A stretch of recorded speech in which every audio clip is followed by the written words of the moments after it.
learn to be our own greatest encouragers. Let us learn to be our own hope speakers. Otieno, Paul Peter, on to you. Okay, it's like I expected you to ask a question, but uh, the reading today, it's a very critical component of leadership. A leader who does not inspire hope will not have followers, because there is nothing that people need more than hope that things are going to get better. And more so in the past, now almost 2 years, the whole of 2020 and 2021, people have been very desperate. And that's why we are having people doing funny things, others committing suicide, people divorcing, people killing themselves, killing other people, all sorts of stress. The question is why? It's because they've lost hope. And one of the things I loved saying is, if you are fighting somebody who has lost hope, you are the one likely to lose the battle, because they think they have nothing to lose. And that's the same reason middle class never carry out a revolution, or the top class, because they feel like they have a few things they hold dear. So they leave the other guys at the bottom of the pyramid to go, because those are the people who have nothing to lose. They will go fight for politicians, they will go do anything that they are told, because people are looking for hope. And we are told hope does not disappoint.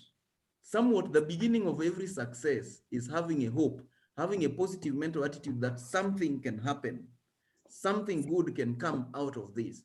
And by that alone, even if a leader still doesn't have a solution, somewhat, some solution will come out. I was relating in that book the story of our building. That was in 2018, in October, when we got some notice about our building is encroaching the riparian land. I learned a lot of things that time. I was set to go for some retreat the following day, I remember. But that afternoon, it was around around two or two something or three. I did not know. I was called by the caretaker, told that, oh, some people have come here from NEMA, from WRA, and they've written on the wall that it needs to be removed within 14 days. What? They've left some notices. They are leaving some notices. They were asking, where do we take them? I told them, no, no, no, don't let them leave them here. Tell them to go give to the developer. This is not where the developer is. Yeah, tell them to go drop them at the developer's office. It's not our problem. Uh, that alone, I realized that all the workers around were terrified. They were feeling like their job is coming to an end. The security guards were seeing like, hey, there is no more salary. The cleaners, everybody, and the residents, people are looking for, where will they go? There are no houses in Nairobi, and more so houses like ours are very rare. Yeah, and then there were the investors, the owners themselves. A call after call after call after call, and all I could say is, no, no, no need to worry. This is something we can handle. We'll handle it. By that time, I have no clue what needs to be done. I don't even know what is the next step. But just mere hope, just mere hope. And I remember the following day, because I was going to Nakuru for some recollection. I was going to Sobukia, for people who know Sobukia. We were going in a group. So I had to switch off my phone. By the time I switched it on, when I was coming back around 6 p.m., I had so many messages, so many calls, and people had even created a WhatsApp group and set up a meeting the following day, which would be on a Sunday. All sorts of things. Yani, I'm lost. Yeah, there is a lot of desperation. And the moment I opened up, okay, it's good. People have set up a meeting the following day. No problem. I'll be there. And the following day, it was the same. People were in large numbers, big crowd. And where is what do we do? Where is the solution? I said, no, This thing is very easy. It's going to be very easy. Yeah. We'll find a solution. So no need to worry. Let's sit and come up with a strategy. And what am I trying to say? That if I, for example, showed desperation, things would have gone worse. Even the children talking outside were, oh, our building in a bomolewa, nini, all sorts of things. People were just looking gloomy everywhere.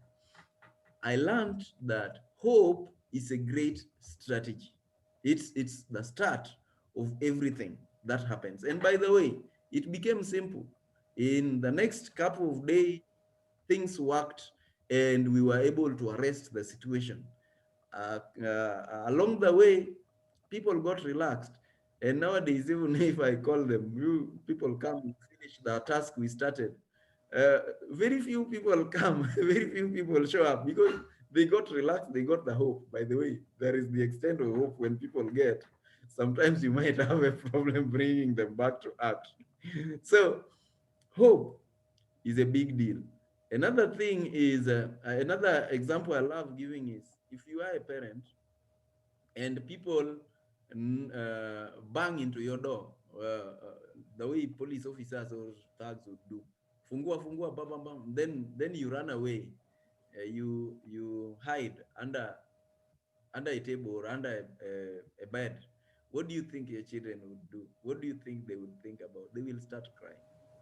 Hope is important. Now, another thing that we've said there is always remember that the time to face your team is when you are in high spirit, when you are optimistic, when you have something nice to say. Don't come and communicate desperation. And this one we always see even when President Uhuru Kenyatta comes out and says, sasa mnataka nifanye nini, jameni? Yeah. We feel like we are lost. We have no solution anymore because our leader doesn't have a solution. We are losing 2 billion every day. You start feeling like, okay, so, and he has nothing to do about it.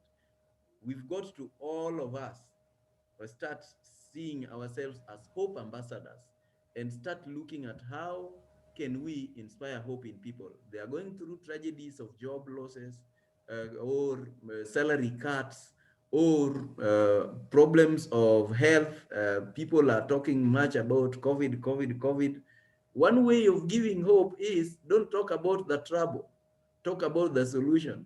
Let people shift their mindset from fear, from the trouble to possible solutions. Because when we are focused on trouble, solutions don't come. They have a tendency to disappear. You see, when you just check when you are tensed doing an exam, you don't pass.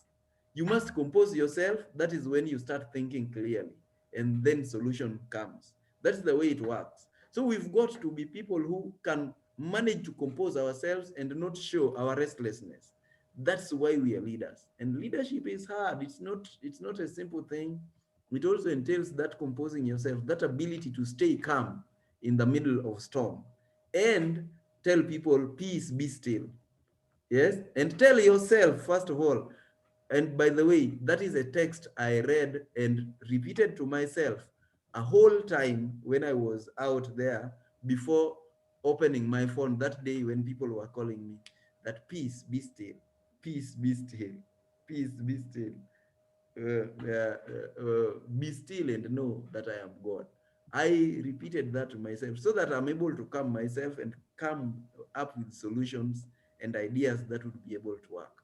So this is something that we can always tell ourselves, peace, be still. Yes. Be still and know that I am God. Just get to know that you are not the driver of this universe. There is somebody else who is more powerful, but you've got to trust. You've got to be still and know that everything will be fine. That is the only way they get fine. But when we are distracted into the dangers, into how big our problems are, then we don't get solutions. Somewhat they tend to run away. And you can always relate that with your time during when you are doing exams. Thank you for now. Okay, karibu sana, karibu sana.